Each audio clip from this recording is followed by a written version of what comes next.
अल्लाहुम्मा सल्ली अला मुहम्मद नूरुम में नूर अल्लाह है। एक कातब की बख्शिश का वाक़या। हज़रत मौलाना मुफ्ती अब्दुल रऊफ़ स्केलवी फरमाते हैं कि एक साहब किताबत किया करते थे जैसे आजकल लोग कंपोजिंग करते हैं। पुराने ज़माने के कातब थे। उनका एक अजब मामूल था कि उन्होंने सिर्फ दुरूद शरीफ लिखने के लिए एक कापी बनाई हुई थी। वो रोज़ाना जब सुबह सवेरे उठते तो किताबत करने के लिए बैठते तो किताबत करने से पहले इस कापी में फ़न किताबत की रोशनी में से एक बहुत ही खूबसूरत दुरूद शरीफ लिखते थे। इसके बाद सुबह से लेकर शाम तक मुख्तलिफ मज़ामीन की किताबत करके इसी से गुज़र बसर करते थे।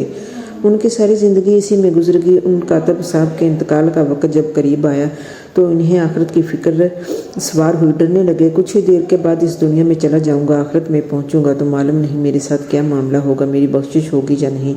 इसी दौरान एक मुहज़्ज़ब उनके घर के पास से गुजरा तो उन्होंने कहा, अरे आखिरत से क्यों घबराता है? तेरी दुरूद शरीफ की कापी अल्लाह ताला की बारगाह में और जनाब रसूल पाक सल्लल्लाहु अलैहि वसल्लम की खिदमत में पेश है। उस पर सही के निशान लगाए जा रहे हैं कि ये दुरूद शरीफ भी सही है, ये दुरूद शरीफ भी पास है और ये दुरूद शरीफ भी कबूल है। वहाँ तो सही के निशानात लग रहे हैं और तू घबरा रहा है। दुरूद शरीफ तो एक ऐसी मकबूल इबादत है कि अल्लाह ताला इसकी बरकत आखिरत की निजात का इंतज़ाम फरमा देते हैं।